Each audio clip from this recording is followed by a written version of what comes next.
जब वृद्ध हो जाता है इंसान, अब जैसे भक्तिहीन प्राणी भी वृद्ध होगा और भक्ति करता हुआ व्यक्ति भी वृद्ध होगा, ये तो नेचुरल है। जो भक्तिहीन वृद्ध होगा उसकी तो दुर्गति होगी।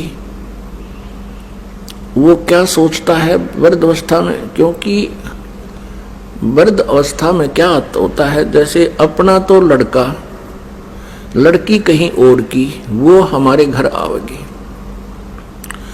तो उस लड़की का जो व्यवहार कैसा रहेगा उनके प्रति, ये तो उस बेटी के स्वभाव पर ही डिपेंड करता है। फिर क्या होगा, वृद्धावस्था में कुछ कहा सुनी अवश्य हो जाती है, कभी बच्चा भी बोल देता है, कभी पुत्र वधू भी कह देती है, तो फिर क्या याद आते हैं भक्तिहीन प्राणी के उस माता और पिता को, एकांत में बैठकर रोते हैं कि देखो हमने इनको ऐसे पाला पोसा, इनकी कितनी हमने सेवा की है, और देखो कितनी मेहनत से इनको पाला, आज हमें क्या सुनने को मिल रहे हैं।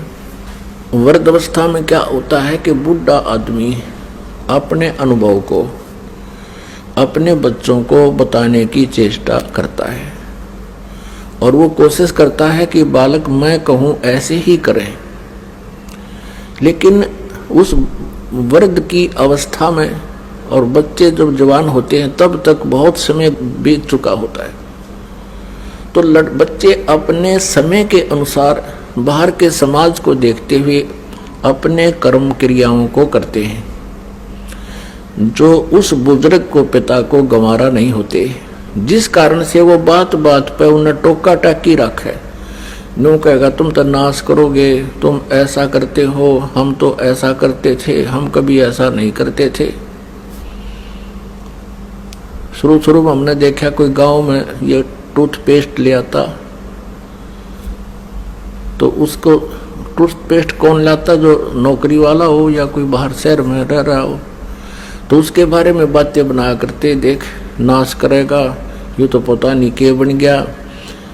तो इस तरह की हमारी जो नेचुरल सोच होती है, इस तरह की सोच बनी ही रहती है, तो वो बुजुर्ग टोका टाकी अवश्य करता रहता है, जिस कारण से उन बच्चों में मन मुटाव सा बन ही जाता है कि पिताजी बार बार टोकते रहते हैं, हम कोई बालक थोड़ी रह गए हैं, शादीशुदा हो गए हैं, बाल बच्चे भी हो गए हैं।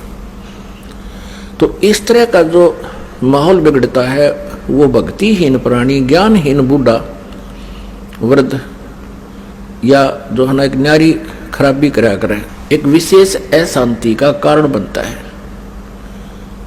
एक समय क्या हुआ कि एक वृद्ध मृत्यु को प्राप्त हो रहा था और उसकी जुबान बंद होगी। उसके बच्चे निकट आए, क्या हो गया पिताजी को, पिताजी कुछ ऐसे संकेत कर रहा था, ना हाथ हिल रहे थे ना जीभ उठ रही थी, ऐसे संकेत कर रहा था। अब उन्होंने सोची कि पिताजी कुछ बताना चाहते हैं, उनको ये शंका होगी कि पिताजी कहीं धन दाब रखा, धन यानी पैसा या सोना आभूषण दाब रखे हैं कि तो जमीन में। पहले ऐसे ही करते थे, चोरों के डर से जमीन के अंदर पैसे छुपा दिया करते थे। तो उस पशु जहां बांधा करते, पशुओं के नीचे स्थान खोद कर गड्ढा उड्ढा दाब देते, ऊपर ऐसा करते थे, किसी को पता नहीं लगे कहाँ दाब रखे। तो ऐसे जहां पशु बंधते थे उस साइड में ऐसा कर रहा था। अब बच्चा ने सोची पिताजी कुछ बताना चाहते हैं, कुछ पैसा इन्होंने छुपा रखा है, मृत्यु होगी और ये व्यर्थ जाओगा।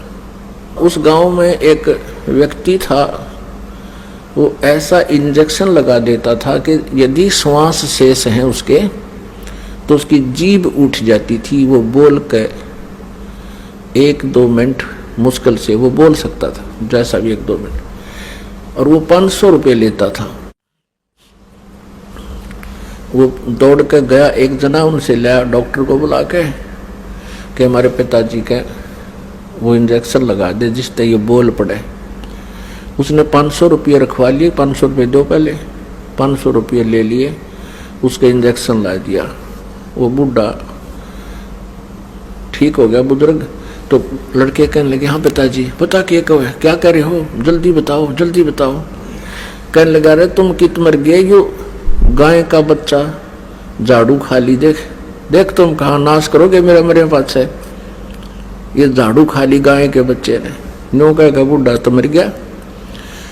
अब वो लड़के बोले बाबू यार झाड़ू 500 रुपये में पड़ेगी तेरी, वो तो गया बूढ़ा मर गया।